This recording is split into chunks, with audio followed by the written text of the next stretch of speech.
A huge thank you to today's Patreon sponsor, Michelle Winkler-Gettings. So Michelle is always on our Patreon Zoom calls, which is fabulous. And she's actually in America. So when we have them, our time is actually lunchtime, her time. And she's always got a glass of wine and she's just such a vibe. She is. So thank you so much, Michelle. It really does make a huge difference to the show carrying on. And we love you we genuinely love you so much. If you'd like to join our Patreon and help keep the show going, head to patreon.com/GoLoveYourself for more information. Membership starts from just £1 a week and you'll also get access to ad-free and early episodes. You can also support the show by subscribing on Apple Podcasts. The links to all of those will be in the episode description. This is a Crowd podcast.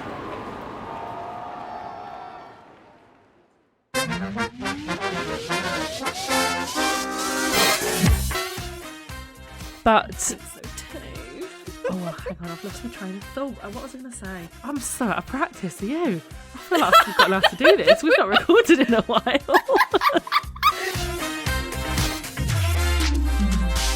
Oh, Laura, we've got to catch up about the Apple event. Oh, my God. It was so surreal, wasn't it? We walked in, for those of you who don't know, sorry for a bit of context. So Apple, we still think they got the wrong podcast.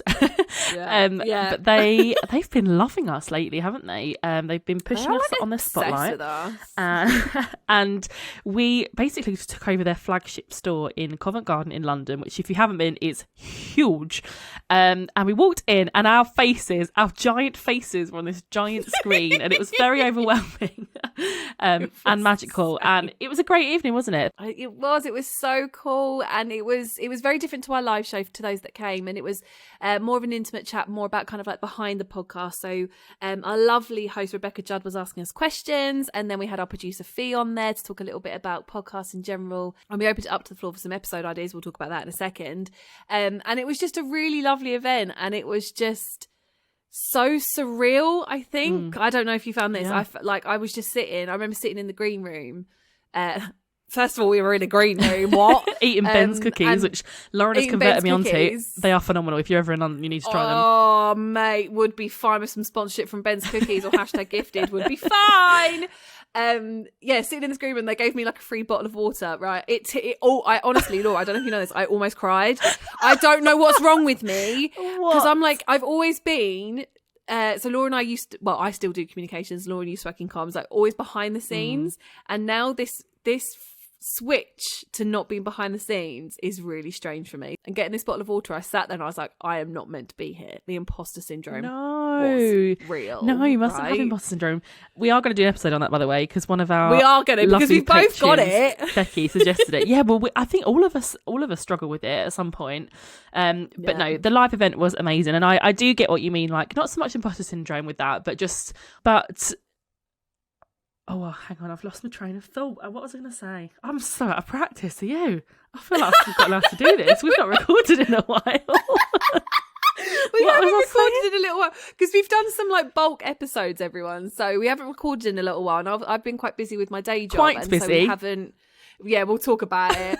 And so we haven't recorded in a while. Literally, I can't remember the last time we recorded. No, so we are. Yeah, I'm a bit out of touch, everyone. Sorry. We're out of practice. Oh no. But no, Lauren's been crazy busy with work, and I've also had some really like weird and wonderful things on and going on. So yeah, we're a bit out of touch, but bear with us.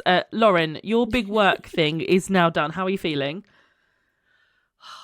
So much better. So at the time of recording this, it happened like yesterday. I think when you've got something big going on in your life, whatever it is, it could be a wedding, it could be a work thing, it could be whatever, your kind of body runs on a lot of adrenaline. And as soon as you stop, then your body starts to shut down. I think that's what's happening. So I'm anticipating that probably tomorrow I'm going to start getting quite physically ill, which would be fun. But yeah, I feel a bit overwhelmed in this moment. Pleased that it's done. And I think I've learned an awful lot in like the last 2-3 months about stress and managing it. And I think we might talk about it a bit more, and I'll probably talk about it on social media a little bit more as well. But I've got to find better ways to manage my stress, and the way that I do that will be looking after myself, of which I have not done. If you're watching on YouTube currently, you'll see me in my bedroom, which is bedroom turned office / dumping ground. Look, there's a McDonald's. I don't even know when that was from. That McDonald's Diet Coke, but I don't know. Oh, when was that? Was that today? Was it 4 days ago? I don't know. So from today, we're looking after ourselves a little bit better to help manage stress. And I implore you all, if you're listening, to do the same. We are so excited about today's guest. It's someone that I have loved, admired and followed for a really long time. Today we're going to be chatting all about their journey. You know I hate that word, but we're going to use it today. About their journey with mental health, their recent ADHD diagnosis and their fabulous podcast, which I was very lucky to be a guest on recently, Good Influence. Very warm welcome to today's guest, Gemma Styles. Hello. Hi. Thanks so much for having me. I'm going to stop awkwardly fiddling with my nails now while you talk about me. I'm just sat here like, okay. Just be like, you're great. And you're just like, no. I'm like, well, that's fun. Thanks so much.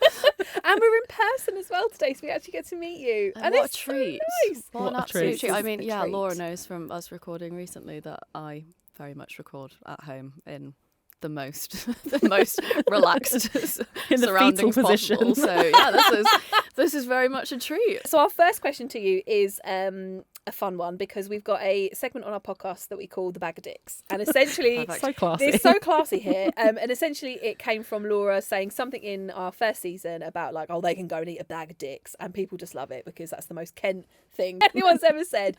And it's essentially anything that we don't like, anyone that's pissed us off or just something terrible, we're going to stick in the bag of dicks. So Gemma, is there something you would like to put in the bag of dicks today? Okay, so the only thing that I can think of that I've recently got into like a heated, oh my God, I hate that so much about, was I was in an Uber last week and the Uber driver and I both saw someone in the car in front of us throw some rubbish out of their window. And it got us on, the pair of us, I clearly made a soul connection with this Uber driver, because for like 20 minutes we were both just like, oh my God. I mean, we just lost it. I don't understand how people can just be driving around or walking around and have rubbish in their hand and throw it on the floor. I don't understand it. It's gross. Put it in the bag of dicks. It's going in. It's the bag of dicks. Officially in. We approve. It's going in. Love it. That's it. That's become really uncool. Like littering is officially uncool. Whereas I think when we were kids, it wasn't that it was cool. It was just you didn't care as much. But it's now officially uncool to do that. I hope like, so. Jesus, it's like Jesus Christ, pick up your litter, you weirdo. I rarely find myself on the cool side of anything, but I'm here for that. I hard disagree with that, Gemma, because I literally was I not just saying to you earlier, I was like, I feel quite because she's just so cool. You are cool. Like oh you're just God. cool. Oh, you just don't know then. You just don't know. It's fine. Okay, well, you we'll seem sit cool. and chat today and you'll be like, no, she's not. It's fine. Everything is a world of lies. Litter's going in the bag of dicks. And actually, I mean, I'm going to make a really smart sideline here into your kind of like role with like the whole activism. So you're very passionate about obviously environmental issues and mental health. You're a big advocate for that. We're going to talk a bit about your ADHD diagnosis in a bit. But can you tell us a little bit about your podcast, Good Influence, how it got started and what it's all about? Oh, okay. So you can talk about things a certain amount on social media and get a certain amount of feedback. You know, you can have a bit of conversation like in a comment section, but it's not always necessarily the best kind of medium to have deeper conversations like that.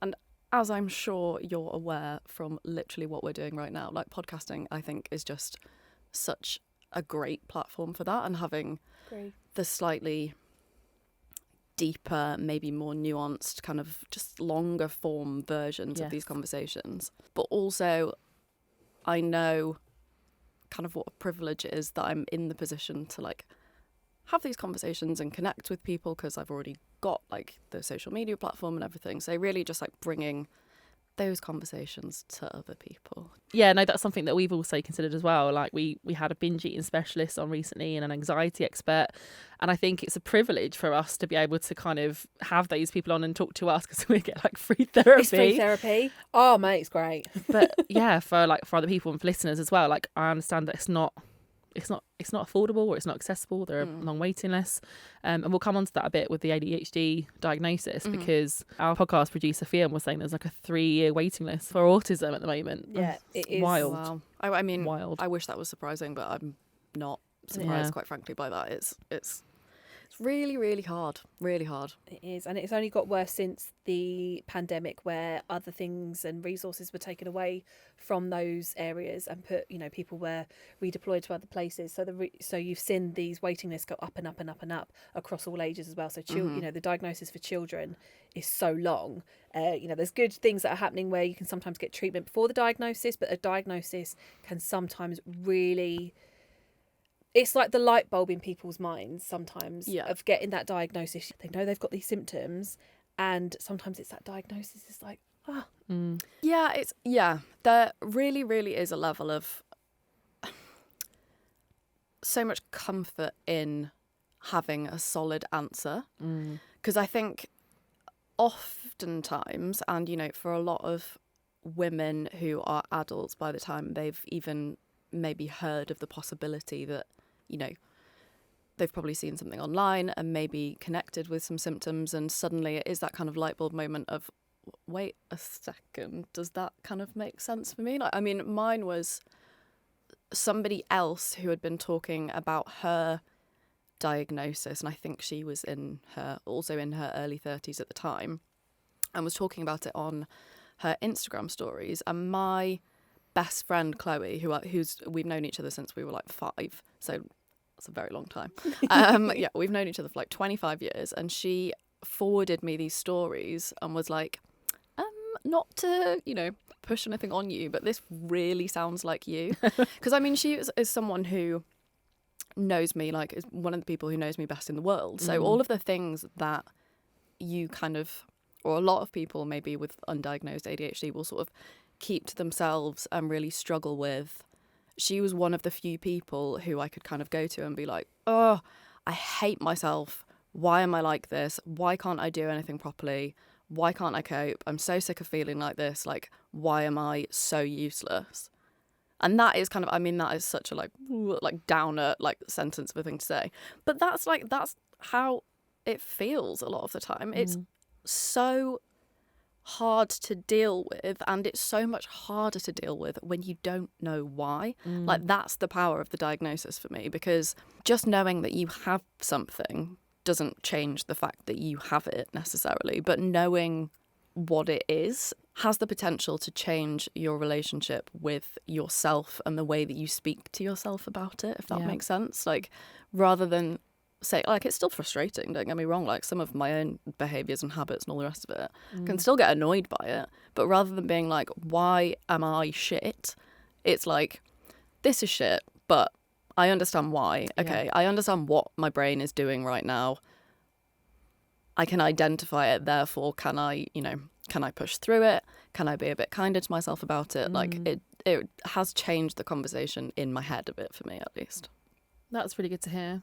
Do you mind us like talking us through like what the kind of traits are of ADHD and what kind of led you to getting a diagnosis? There's a lot that you talk about with ADHD, and it's stuff like executive dysfunction, so kind of not being very good at organising things and getting things done. So like a big one for me is keeping things like organised and clean, and like my house is always chaos and a disaster. Like, I find it really difficult to keep on top of things. I know everybody does this at some point, but things like, you know, I put a load of washing on, I've immediately forgotten that it's in there. A lot of low self-esteem, to be honest, has always been something I've really struggled with. Really? And that was through, you know, when I'd spent however many years before kind of like talking to doctors and GPs and people about like anxiety and depression and other things that I've dealt with. That's always been a theme for me. It's like I just have like low self-esteem. It's a fact. That's how I operate at the moment. And yeah, the more you read into it, it makes so much sense as to why, because you spend so long kind of struggling with things and not knowing why and making it feel like your fault. Attention deficit disorder. I think that can sometimes be a confusing title, because it's kind of not even like you have a lack of attention all the time. It's kind of your attention operates in different patterns, I want to say. Right. So for some people, or this could be the same person but at different times. Sometimes I find it really hard to focus on stuff. Like, I'm trying to work, find it really hard to concentrate on things. I'm very sensitive to, like, I find noises really distracting. Like, there's certain sensory things that I find quite difficult,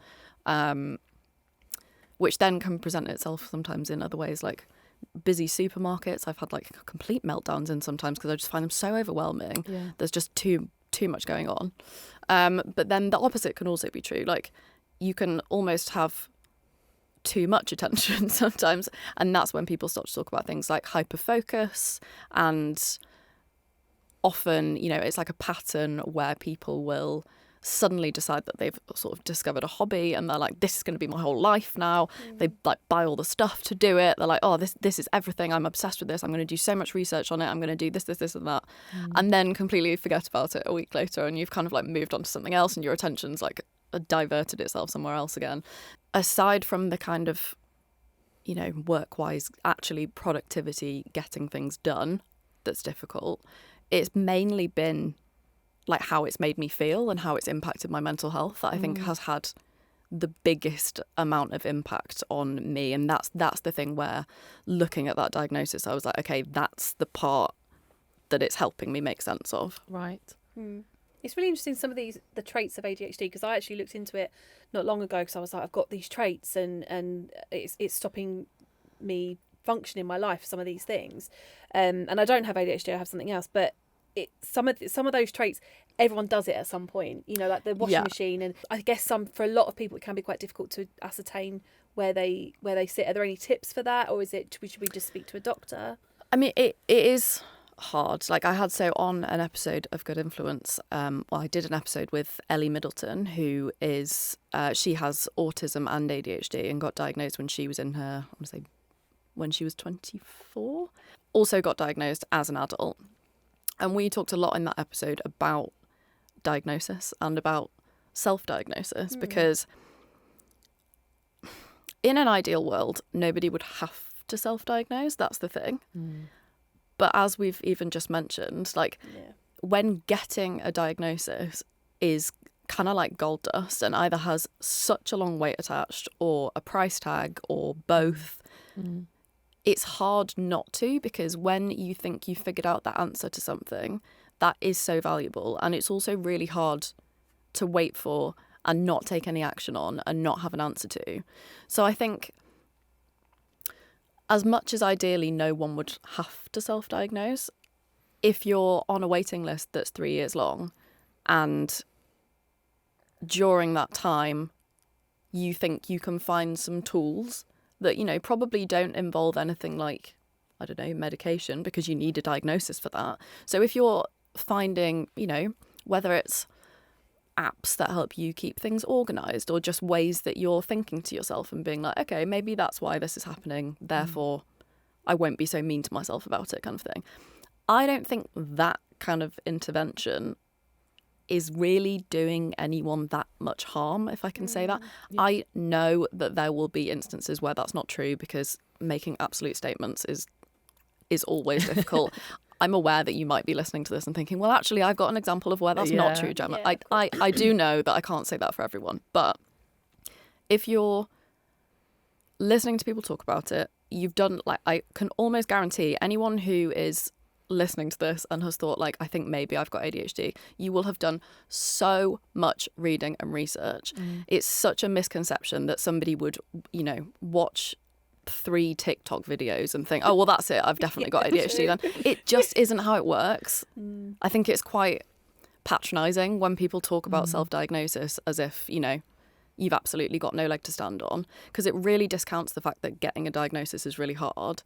And also, it's just patronising that you think someone would do it that way and watch one video and think, oh, well, that's me then, that's TikTok. that. So a lot of people, there is what people describe it as, like, bandwagon jumping around ADHD, because that was something you were a bit wary of, weren't you, when you announced your kind of diagnosis at first? Yeah, it was. It felt like, it's a funny one, because I've spent so long talking about mental health on the internet that this felt like something so different from that. And I think one reason is because ADHD is not a mental health condition. It's a completely different thing.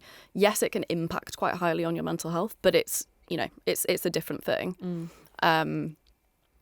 I think I felt that way because it is a neurodivergent condition. So as opposed to anything that I've talked about before or kind of been treated for before, like depression, anxiety, the way we talk about those things is very much, you know, this is something that's happening to you right now. Like, this is something you're suffering from right now. Whereas being diagnosed as neurodivergent is like, well, that is how your brain is. It's always been that way and it's always going to be that way. So that felt quite sort of affronting. As much as it was a comfort to get that diagnosis, it was also like, okay, so that's me forever then. It's not like it's you quite know, final, isn't it? Like, yeah, I imagine like, that was quite scary. Yeah, it definitely took me a while of kind of letting it sink in and like getting a bit more comfortable with it. Because I guess with, you know, things like anxiety and depression, and, you know, both Laura and I have experienced those, they come in waves. And so I think at any one time, you know that, you know, this too shall pass kind of like runs through your brain, and you're gonna feel better about it, and you're gonna feel, you know, hopefully lighter and fabulous. But when it's something like that, for example, it can sometimes, like, it's very personal. It must have felt very like revealing to share it, and also, like you said, this is my brain. It's not going to change.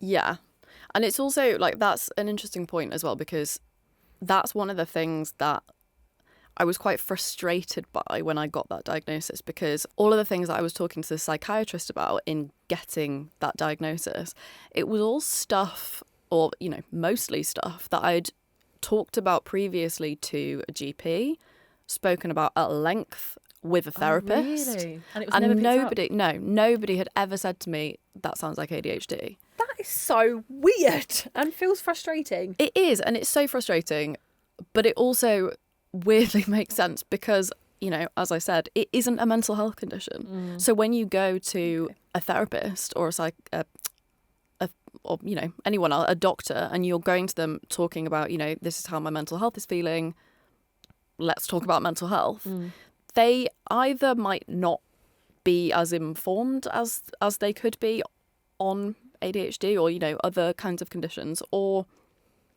they're just not thinking about it in that moment. Maybe I think if you've not, and I'm going to spew off into a whole other tangent, like another thing about getting diagnosed and why we're kind of seeing, like, why it's so noteworthy that there are particularly more adult women being diagnosed with ADHD.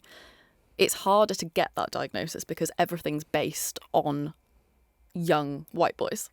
Right, okay. So all of the data and all of the symptom lists and everything that people kind of have for diagnosis and like criteria and the kind of a lot of the medical things, perhaps that, you know, a GP might be aware of, Looking out for. that they're just not looking for it. Oh my God, that You is don't go to them amazing. looking for it yourself, necessarily, until you do, obviously. And they're not really necessarily equipped to spot it when they're not looking for it either. So it kind of makes sense why. But equally, let me just remember where we came from. Swinging it back round to kind of what you were saying, it was a kind of thing where I'd had that conversation with a therapist that I used to see, for example. And I was talking to them, and like I was on antidepressants at the time and I was seeing a therapist. And I remember so distinctly, so many times having the conversation and kind of saying, I feel better than I did. As in, you know, I was in a really bad place when maybe I went on the antidepressants. I feel better than that. I feel less sad. But there's something just doesn't feel right. Like there's a lot of this that I was expecting to get easier and it hasn't. There's still so much stuff that feels really hard and I don't understand why. Like, are these antidepressants just not working for me properly? And then you end up like, they put you on another one to supplement it and you add in like, maybe it's more anxiety, put you on an anti-anxiety thing as well. And like, I personally tried so many different things and like different medications and combinations of medication, and it was just still always there. And it really is that kind of like missing puzzle piece that's made so much more things make sense for me. Yeah. That's really and good. Do you mind me asking, has it helped with the depression and the anxiety having had the diagnosis? Or is it different? I'd say it's hard to say. I think yes, but equally it's been I can't remember the exact date, but I think it's been about a year since I got the ADHD diagnosis. So, and as you say, these things can be quite hard to judge because depression, especially for me, I find is something that's quite cyclical in nature. So the difficulty, I think, comes in because so many of these things do interconnect. And I've seen people talking about getting diagnosed with ADHD and then looking back and saying, okay, I was misdiagnosed with depression and anxiety. I've heard that a lot as well. Yeah, like, which I completely understand. I have to say I haven't kind of overthought it for myself so far, because it was still depression, even if, you know, one of the underlying causes for that depression was the ADHD and the things that I was, you know, feeling like I wasn't coping properly and like being really hard on myself and like all of those things that are hard. I think some of it's probably the symptoms of the ADHD cause a bit of the depression and anxiety. Does some of it work the other way around? Are they separate on other levels? I like can't give an answer to that, but I think it's complicated. Very much so. And also I wanted to touch on like a diagnosis in general and your point there about you know, ADHD symptoms are really sort of tested on like young boys, because when I was doing my research, it was a case of, at the minute, the current research available out there, like the clinical medical research, suggests only that you have ADHD from childhood. So you don't develop it as an adult, you've always had it, but you could be diagnosed with it, but it's something you would have had in childhood. Yeah, I definitely came across that as well, and it is, I think it's true definitely for whatever the guidelines are that the UK at least uses at the moment, is, you know, their written belief is that it is a lifelong thing and it has to have been present in childhood for you to be diagnosed. So I did the same thing, like, you as part my mom, please. Yeah, as part of you know, like the diagnosis thing. So you, well, I'm sure it's slightly different with different doctors and whatever, but you know, I was filling in these kind of like surveys and questionnaires. Like, I sent my mum a questionnaire as well. I spoke to her a lot about it, and kind of part of the guidelined kind of conversation and sort of boxes that you go through and talk about in that diagnosis is kind of, there's different points and you talk about them for you as a child and for you as an adult. Okay. So for me, there were enough things that were picked up also from childhood that I could be officially diagnosed. However, if I would have just, you know, looked back and thought about myself at school as a child, I never ever would have thought that child has ADHD at all. I was not hyperactive. I mean, I'm still not particularly hyperactive. I'd say I'm like an ADD, inattentive type person. Anyone who's gone into the research, you will have already come across this term. I'm way more inattentive than I am hyperactive, even though I have the, like, my feet are always moving, like I'm always messing with my fingers and like writing in the air and like doing all these, like, you know, little fidgety things. I'm definitely not someone who you would, you know, consider a hyperactive person, I don't think. I think if you asked any of my friends, they would be like, no, you like really sitting chilled down like a lot. Yeah. We'll be friends. Me, you and Lottie, we'll just all hang out and do nothing. Yeah, we'll just be there watching telly. It'll be great. With your weighted blankets. Yeah. Perfect. Never moving again, just casually twitching our feet. And then me in the corner be like, can we please talk? Can we please all yell and scream, please?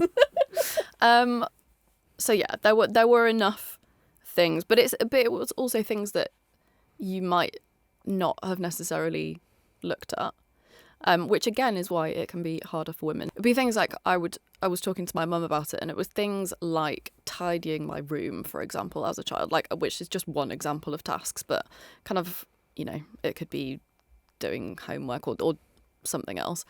I kind of wouldn't stay on task unless someone was in the room, and that's something that can also be mirrored in adulthood. And I think it's something that as an adult you have so many more options to kind of naturally try and deal with it and sort of mitigate those circumstances. So I know something that a lot of people do is what you would call body doubling now, which is kind of parallel play as children would do. So kind of like, if you need to get something done, you do that thing in the same room with another person, even if they're not working on it with you. The fact that someone else is in the room and can see if you are suddenly on your phone scrolling, or you've got up and wandered off to do something else, or, you know, maybe you got up to get a glass of water, but then you realise the dishwasher needs to be unloaded, and then you realise that actually that's quite a lot of dust on those curtains, and actually, where is that duster, and did I put that load of washing on, is it in the wash? And all these kind of things of like, you get carried away with something else.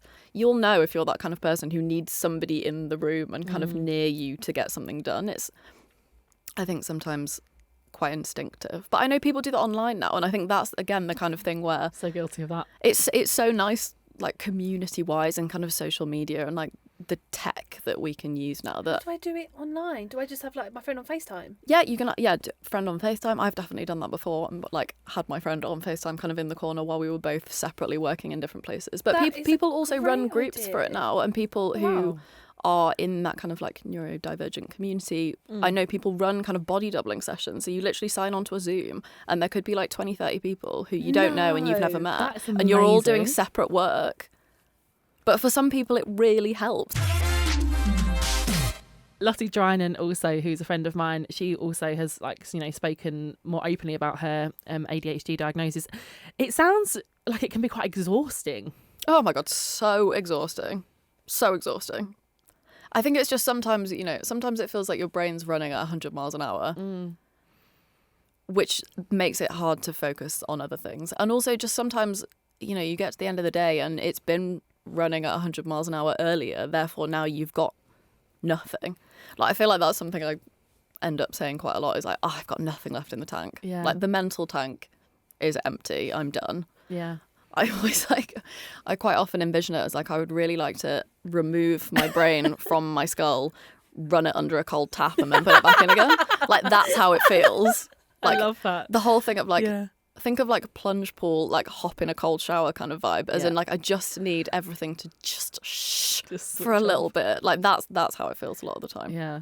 So in terms of like coping strategies, because obviously, like you said, it is something that is neurodivergent. How do you cope with it day to day? Like, other coping strategies, would you recommend therapy, medication? So the first thing I tried was medication. And I had a bit of a journey. I know you hate that word. bit of a medication journey, in terms of, I was a little bit hesitant because I've been on a lot of different mental health medications before. Not that that's a bad thing at all. However, it's a bit of an undertaking at times, and the experience that I'd had, you know, especially if it's something like antidepressants, for example. So the thing about those is, you don't just, you know, start taking them on a Tuesday, feel better on a Wednesday. It's very much, there's like an intro period. You might feel a bit worse before you feel better. If you then, for whatever reason in the future, want to get off them, you can't just stop taking them. It's a whole thing. Don't do that. Tried it. Yeah, don't do that. Did not work out well also for me. did that a couple of times, because sometimes remembering to take medication when you've got ADHD is really hard. And I'm like, thought about that. So yeah, there were definitely some kind of hurdles that I had in my mind about it. Most of the time for ADHD, that's not true. So that's a good thing, as in it's a very different type of medication. Most of the, you know, the first line medications that you would try, it's the kind of thing where you take it and it starts working in 20 minutes, an hour, depending on what exactly you're taking. And then it wears off at the end of the day, and then you're kind of done. Right. That's very simplified. Again, I'm not saying this as a medical person, but it's a much shorter term, shorter acting kind of medication. So that was very different. There are some people, and a lot of people, who, you know, the first medication they try, a lot of people say this, it's literally like fog lifting and clouds clearing, and it's suddenly like, oh my God, this is amazing. And that was kind of what happened to me right at the very beginning. The first, I think, day or couple of days, it was really quite amazing. And I was just walking around my house doing tasks that I had been putting off for like 3 or 4 years, and like tidying things, and was on a bit of a, it was almost quite overwhelming, like to the point where I was kind of like walking around and being like, right, okay, we're ticking things off, we're doing things, and but then would move to something else and find another half-done task. It's very much a tool, the medication. Okay. And it's learning to use it properly as well, because it's learning where you put that attention. So if you suddenly take a medication that allows you to focus, but you take that medication and then go and start, doing a craft project or doing, I don't know, just something else that you're not supposed to be doing. Start watching a TV show. Not that you're not meant to be watching TV. But if you take that medication and then go and start watching a box set, you might just get really focused on the box set and not be able to do something else. So it's all a bit of a learning curve. I found for me that the effects of it kind of wore off a little bit, or I got used to it. And the difficulty that I've had, me going into my personal medical history, is that the dosage that I needed to take in order to kind of get the focus gave me side effects that I didn't really like. Okay. So as in, I'd get quite sweaty. Like I felt like my heart was racing quite fast because it's kind of a stimulant sort of medication. I really struggled with losing my appetite on some of that medication, like in a way that was not good. Like I love food, love eating, and I just kind of felt a bit sick and not hungry all the time, and it was really unpleasant. It's definitely been a bit up and down for me. And then I tried a different medication, and that didn't work for me at all, and I only had the side effects. And it really was, I tried that for kind of, I think I did about a week in the end, but it was the case that like I would take it in the morning and then kind of just sit on the sofa, like white knuckling it through, waiting for it to wear off at the end of the day. Like it was really awful.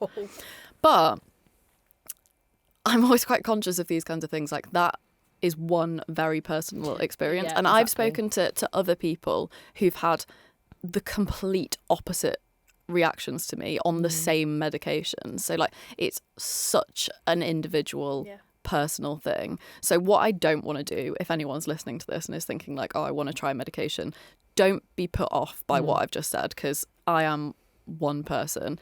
So many people it works amazingly for. However, saying that, at this time I'm not taking ADHD medication, and I still have found that having the diagnosis has been a really helpful thing for me. I think there probably will be points in the future where I'll try different things and like hopefully find a combination that works really well for me. But I just got a bit tired, and I'm having a rest in that process, to be quite honest, because for me mentally I was like, do you know what? Yes, I could probably chase this down harder. Right now I'm not going to, because I feel better about that at this point. That might change at some other point, but I'm kind of just letting myself be at this point. I think that's good, because everything you've just spoken about with ADHD has been in, like, as you just said, in the last year. That's a ton. Yeah. So you've done like a ton in the last year. I think it's fine to give your whole life that like a bit of a break. Yeah. And I mean that in itself is tiring, and it's also like it's a lot of admin to do, and kind of like it's just so many much forms.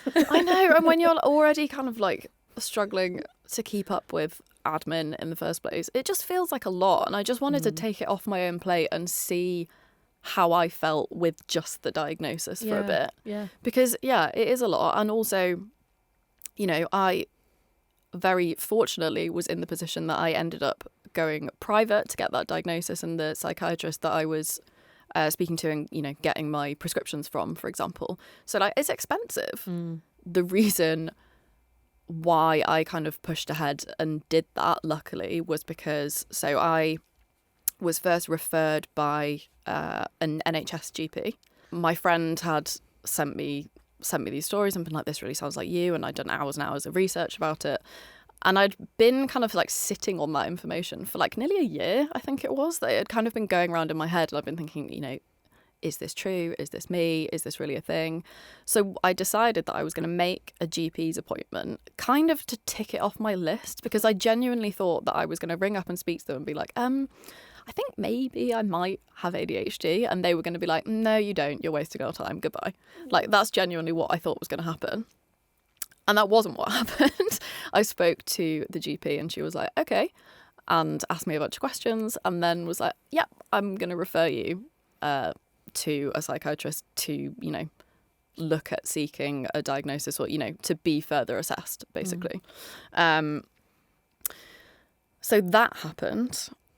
And then because the NHS is having a really tough time, let's just say, it took me, I had to chase and go backwards and forwards because things got lost and kind of mishandled. And then it took about 3 or 4 months before I then got a letter that said I was in a waiting list that was about 14 months long. And that was the waiting list to be assessed by the local funding panel to see if they would approve you going on the list to get a diagnosis. God, talk about keeping you in limbo. Yeah. So, and I know a lot of people obviously wouldn't be in the position to then go, oh my God, I can't wonder about this any longer. But luckily, I was in that position. So that's what I did. I was like, the first thing I did was call up and cancel my NHS place in the queue that was 14 months away, because I was like, someone else needs this and they're waiting even longer than I am. And then I started looking into, speaking to someone privately. So you mentioned earlier that the diagnosis has helped you understand your brain and how it works more and be more empathetic to yourself, which I think is wonderful. I wonder, like, what about the reaction like family and friends have had? Has it also helped them to understand you more, and has it then kind of improved your relationships? Yeah, I would say so. I think, I mean, when I got that diagnosis, I'd spoken to my mum a bit about it before, because I spoke to her as part of the process of getting diagnosed. But yeah, when it kind of was official, I sort of crafted like quite a long text to family members and was like, okay, so just so you know, these are some things I've been struggling with. This is what happened next. This is what happened next. This is the outcome. Kind of, I have ADHD. This is how I feel about it. Because I think that's kind of quite important as well. I've learned this from a lot of mental health conversations, is that a lot of people don't know how to react to something like that. And I think that's completely fair. Like, if you kind of go to someone and, I mean, it's hard conversations anyway, but if you're going to someone and saying, hi, I've got ADHD, and they don't know much about ADHD, they don't know whether to kind of say, like, sorry? Or like, are you okay? Or like, do you need support? Kind of thing. Like, people don't necessarily know what to say. So I tacked on the end of it, like, this is how I'm feeling about it. But yeah, my family were really supportive. Like, my mum sent me flowers.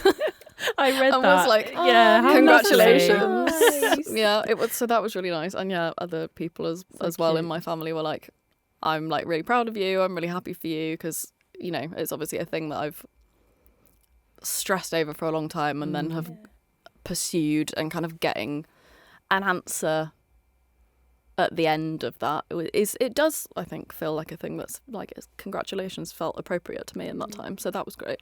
And yeah, I think in relationships with other people, it's also helped, because a lot of the stuff that has also made me feel really horrible about myself over the years is like keeping in touch with people. I find really hard. Like, I'm as soon as I get a bit stressed, I'm a big kind of like text avoidance person. I forget to call people back. I find maintaining like the actual upkeep of friendships quite difficult sometimes, which feels like a horrible thing to say, but is true. It's a lot of admin. So yeah, I'd spent a lot of my life being like, I'm a really shit friend. Like, that's so awful, and I wish I wasn't like that. And it's kind of has just given me a bit more.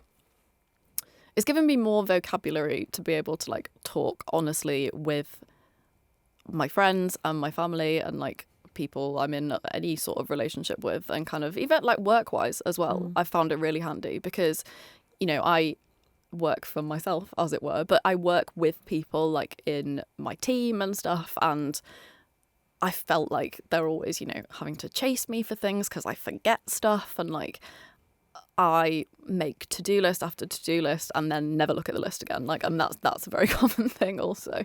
So like being able to have the kind of vocab and have those conversations and say, this is why I struggle with this thing.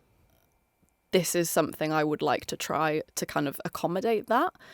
It's way easier to kind of have those conversations professionally and kind of get people on board, and like people have been really supportive. So I'll, you know, be on different kicks of doing things. People will put like extra reminders in the calendar for me, which is really helpful. I remember, the first time Izzy, who I work with, put like an extra reminder to do a task in our kind of like shared calendar for work, and then kind of messaged me and was like, sorry, I hope that's like okay, like is that like rude, or like is that I'm not trying to assume that you're not going to do it. And I was like, oh babe, 100% I was going to forget to do it, like you know this by now. So like that's the really nice kind of stuff that I think being open about it as well. It's not necessarily like you have to go to people you work with and kind of say like, oh, this I'm so sorry that I have this thing. Yeah.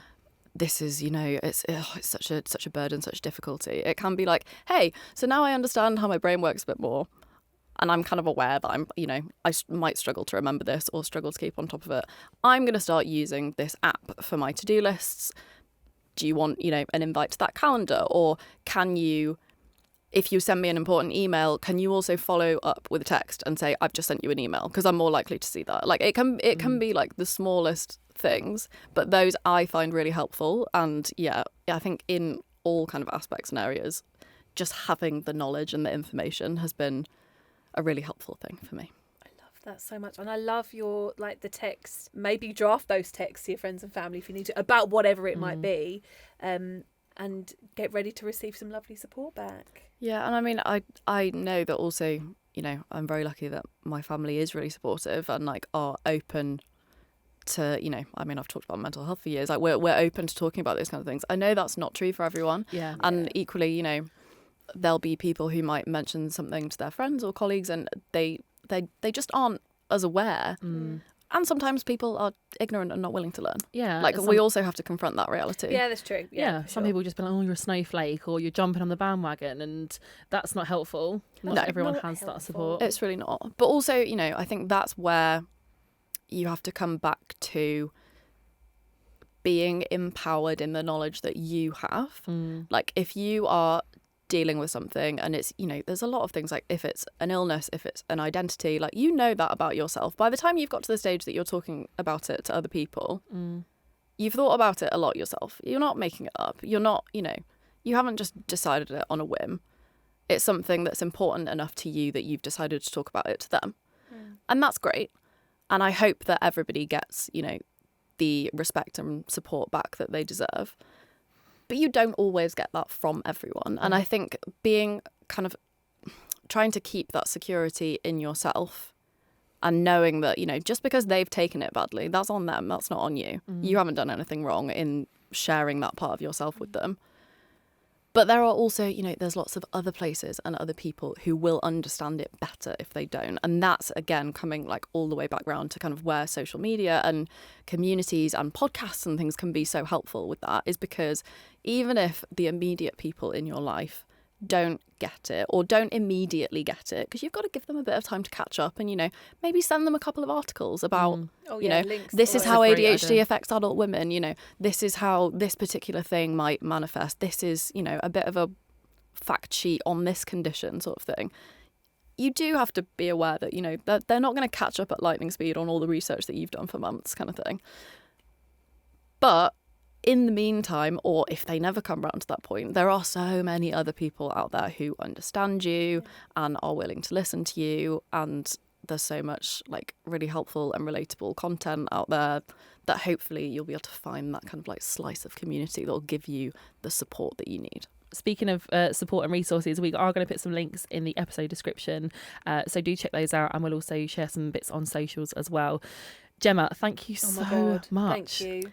What an eye opener. So educational. Thank you so much for having me. Thank you so much. Thank you for being so open and vulnerable and honest as well. I really appreciate it. And it's not lost on us that sometimes that's really hard to do. Oh, yeah. So thank you. Well, I've just gone for it today, haven't I? So there we go. I hope it does help someone else. Otherwise, you know, thanks for listening to my TED Talk. I just loved recording that episode. I thought it was so interesting. So a massive thank you for Gemma for coming along and teaching me stuff that I just did not know. Yeah, same. I learned so much, and I really appreciate Gemma's openness and vulnerability. So if you are kind of struggling with ADHD, or you think it's something you might have, then hopefully it's helped you as well. In other news, I saw a really great post in the Facebook group this week that I wanted to share with you. So Lizzie, I thought I was reading Lizzo there and I got excited. Sorry, Lizzie. Still love you. You're still great. So Lizzie posted some of her wins of the week, which I think is a great idea. We should all start doing this. So she says, number 1, I've started dopamine dressing recently. If you don't know what dopamine dressing is, it's basically dressing with loads of colour to kind of boost your dopamine. There we go. That's to make you feel happier and smilier and sunshine. That's literally dopamine dresses. It's basically dressing for dopamine. Well done, Laura. Put that in the Oxford Dictionary. Jesus Christ. Oh my God. Okay. Anyway, she started dopamine dressing because she says, my size doesn't magically change if I wear colourful clothing instead of black, and flattering is totally made up. It's 100% down to the podcast that I've realised that at 30, at 30, she says with exclamation marks, but the next 30 years, you're going to see a lot more colour on me. Yay! I know, I love that. Isn't that brilliant? She's got more. So number 2, she says, I bought this colourful patterned fleece from ASOS Men's because I saw it and I liked it, and that was the whole process. So there was a slight wobble when it arrived yesterday when I thought I looked like a marshmallow, but ultimately, who doesn't like marshmallows? Boring people. I was just about to say That's who. that. What's your trait? Like, what's your look today? Marshmallow. I think that's great. I think that's great too. She says, and then, as if that wasn't enough, and then a total stranger made a point to say, I love your jacket. It's super cute to me today on its first ever outing. She says, I can't remember the last time a total stranger complimented my clothes. Dopamine dressing for the win. Yes, Lizzie. Yes. Absolutely love that. I love this so much. And I think complimenting people's clothes, right? I was literally having a conversation with somebody yesterday about complimenting people's clothes. If you see somebody that you like their outfit or you think they look lovely, tell them. Absolutely. Right? It can make somebody's day. And I You're very good at that, aren't you? I genuinely, and I'm never saying it for funsies, I will always be very genuine, but I will go out of my way to tell somebody. So at an event recently, I saw someone, literally, she caught my eye across the room, and I went up to her and I was like, I've just got to say, I think you look fantastic. Your dress is beautiful. And we had like a 10-minute chat. And it was just, and I've got a new best friend. And it was like one of those people, she was just like sunshine inside and out. And that all came from me going, I like your dress. That's so nice. And that can make someone's day. Yeah, it really definitely can. And I think there's a lesson in there for all of us as well to do a bit more dopamine dressing rather than, wear black if you want to wear black. We all have a little black dress, definitely. Yeah. But I do think dopamine dressing has a really big impact on mood. I am finding this time of year quite difficult because I feel like I'm waiting for spring and I'm getting impatient, and I'm still wearing like my kind of dark jumpers and leggings and stuff, and I really want to get into my kind of brighter spring clothes. But do you know what? The only thing stopping me is me. I can wear those clothes and I'll feel better. So I'm gonna try and do that for the week, and I think this is your sign to do that as well if you're listening. Hell yes. So thank you so much for listening, everyone. We really hope you found it interesting. I certainly did. And if you ever want to get in touch with us, you can email golove@crowdnetwork.co.uk. And if you want more of us before our next episode, you can check out our Facebook group, Go Love Yourself Community, or our Instagram @GoLoveYourselfPod. You can also support the show by subscribing on Patreon or Apple Podcasts, where you can get ad-free and early episodes for £1 a week. Or you can listen ad-free on Amazon Music. And don't forget to check out our brand new YouTube channel. Just search for Go Love Yourself Podcast or click the link in the episode description. Thank you so much for listening once again, and we'll see you next week.